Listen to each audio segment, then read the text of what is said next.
Em primeiro lugar, a gente tem que ter em mente que ter dor não é normal. Então, se você está sentindo dor, você precisa procurar ajuda, né? Ainda mais se for uma dor persistente. E quem faz o diagnóstico da fibromialgia é o médico reumatologista. E outra coisa extremamente importante não existe exame de sangue para diagnosticar a fibromialgia. Por isso, a gente precisa ter uma conversa, um exame físico bem feito, para a gente conseguir chegar nesse diagnóstico. E a fibromialgia é dor crônica? Isso, a fibromialgia, ela é uma dor crônica. Como eu costumo falar assim para os pacientes de uma forma mais fácil de ser entendido, então o nosso cérebro ele é todo dividido por partes. Cada parte tem uma função, né? Então, nós temos a função do falar, do andar, do enxergar. E existe a função da dor, porque a dor ela é essencial para a nossa vida, né? Se eu não tenho dor, eu não sei que eu tô com um problema e eu preciso buscar ajuda.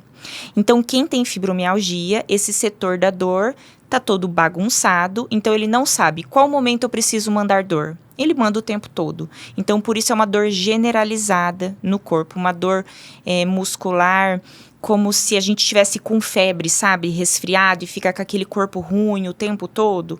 Essa é mais ou menos a dor da fibromialgia. E quais os sintomas, assim, que a gente pode ir pra... Que a pessoa...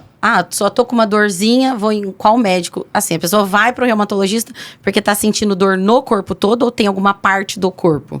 Olha, a dor no corpo todo, ela é característica da fibromialgia, né? Mas, por exemplo, eu tô com uma dor no ombro, eu tô com uma dor no joelho. Se essa dor não for uma dor aguda por conta de uma pancada, de um trauma, que daí você deve procurar o ortopedista. Se essa dor se perpetuar, você deve ir ao reumatologista. Então, a dor é no corpo todo. Exato, é no corpo todo. É uma dor que você não consegue localizar. Então, se eu pergunto pro paciente aonde está doendo, ele fala tudo.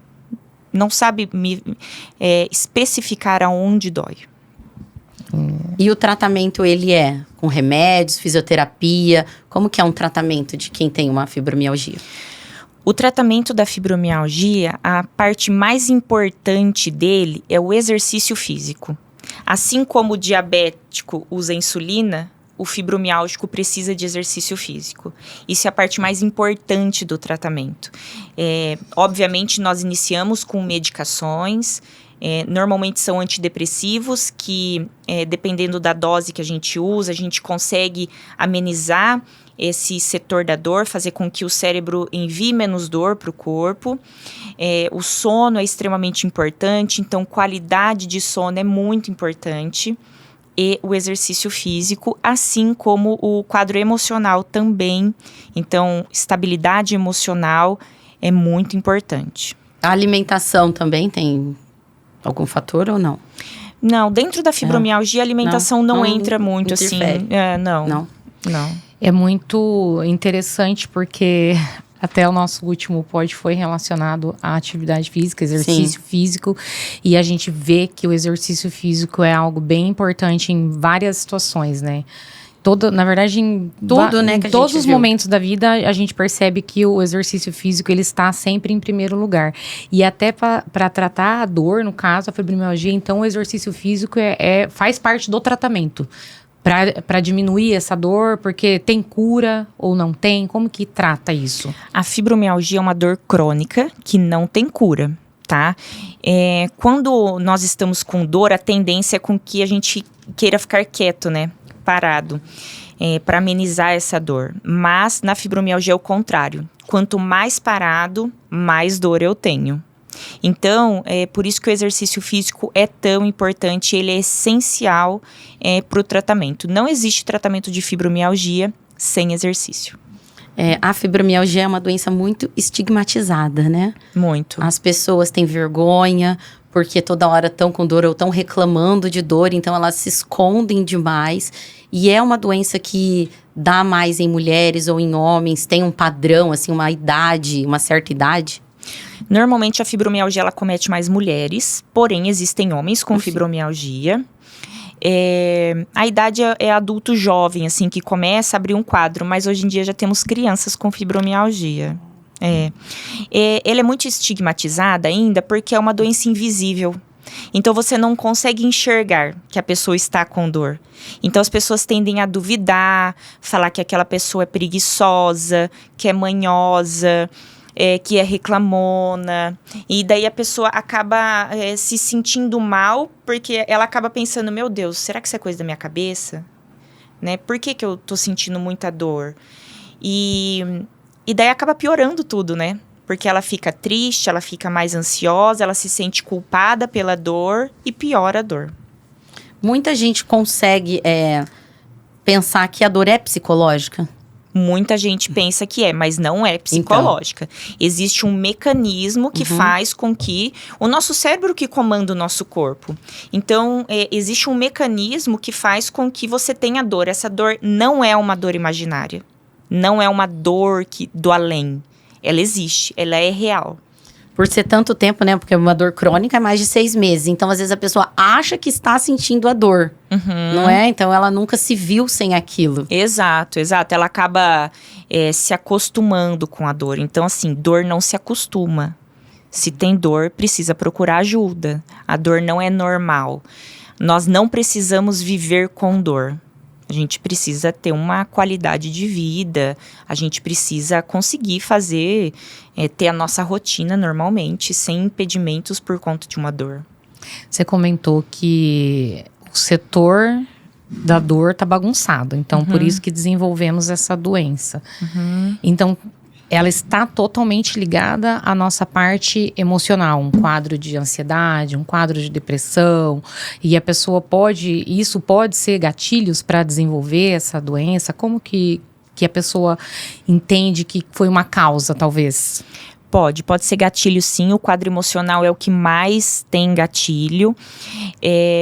Muitos pacientes com depressão, com aquelas crises de ansiedade generalizada mais graves, vão apresentar fibromialgia.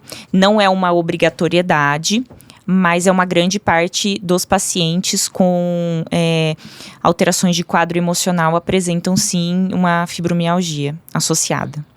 Tanto que quando a gente sofre assim, um estresse muito grande, de repente uma situação que causou muito estresse, a gente tem a impressão que o corpo inteiro tá doendo, né? Exato. A gente sente dor, assim, principalmente nessa parte assim, de junta, braço, parece que no outro dia, principalmente, parece que você levou uma surra, né?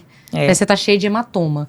Então, se a pessoa tem assim, muitos traumas, uma vida talvez muito estressante, a parte emocional totalmente conturbada, então isso pode ser um gatilho para desenvolver a fibromialgia. Exato, pode ser um gatilho para desenvolver a fibromialgia e também pode ser um gatilho para entrar em crise da fibromialgia, né? Então, às vezes a pessoa tá ali tranquila, tá sem dor, de repente ela passa por um estresse muito grande. Esse estresse também pode levar à contratura muscular, né, que normalmente a gente tem nessa região, e ela entra em crise. Então a dor exacerba demais e daí entra numa bola de neve, né? Então, o estresse leva a dor leva a aumento do estresse, a pessoa já não vai dormir bem, então isso tudo piora muito. Então, por isso que o tratamento, que nem você comentou, é geralmente com antidepressivos, quando se medicado. Exato. Não são todos os antidepressivos que vão tratar a fibromialgia. Então, existem alguns antidepressivos que, dependendo da dose que eu der, ele vai alterar a percepção de dor do cérebro. Então, fazendo com que o cérebro mande menos dor para o corpo. Tá? Então, ele vai realmente tratar a dor, não é? Obviamente vai tratar depressão, ansiedade, mas ele vai agir na dor também. Porque se dá um controle, né, para a parte emocional e estresse, automaticamente a pessoa relaxa, né? Então acaba que não sente tanta dor. É muito, assim, e hoje em dia, né, a parte emocional hoje em dia é uma coisa que tudo, né? Tudo que a gente vai fazer na vida, se tiver alguma divergência, já causa aquele estresse, porque geralmente as pessoas estão muito corridas, ou estão muito assoberbadas de coisas, e aí começa a sentir dor, e às vezes muitas pessoas não dão importância, não buscam tratamento, passa muito tempo com aquela dor, e isso vai só aumentando, né, os problemas. Então, uma dor que persiste, ela tem sim um diagnóstico, é importante buscar um profissional, e nesse caso, reumatologista. Exato. É importante o diagnóstico precoce, porque o tratamento se torna um pouco mais fácil. Porque se a gente começa a sentir dor, e o paciente às vezes chega no consultório e fala, eu tenho 10 anos de dor. O nosso cérebro ele é muito inteligente, então ele começa a achar que aquilo ali é uma coisa normal. Sentir dor é uma coisa normal. Então, para a gente conseguir contornar tudo isso e amenizar essa dor, a gente vai ter mais dificuldade. É a mesma coisa quando um paciente vai entrar em crise. Então, às vezes, ele espera não aguentar mais a dor para ir lá e tomar uma medicação. Não. Começou a ter dor, ele já tem que tomar a medicação dele, né? As medicações de resgate que a gente fala, para não deixar chegar naquela dor forte de incapacidade. Então, se a fibromialgia é uma doença crônica, o paciente ele tem que, então, ir sempre ao médico. Não é uma coisa assim, ele vai ficar uns 2, 3 anos, só se ele estiver bem, mas ele sempre tem que ter um acompanhamento. Ele precisa ter um acompanhamento, Sim. até porque ele vai fazer uso de medicações de forma contínua. Então, a gente precisa sempre estar avaliando como está o sistema metabólico dele, como que está tudo, para saber se ele vai continuar com a medicação, se a gente precisa fazer alteração de dosagem, diminuir, aumentar. Sempre esse paciente tem que estar em constante avaliação.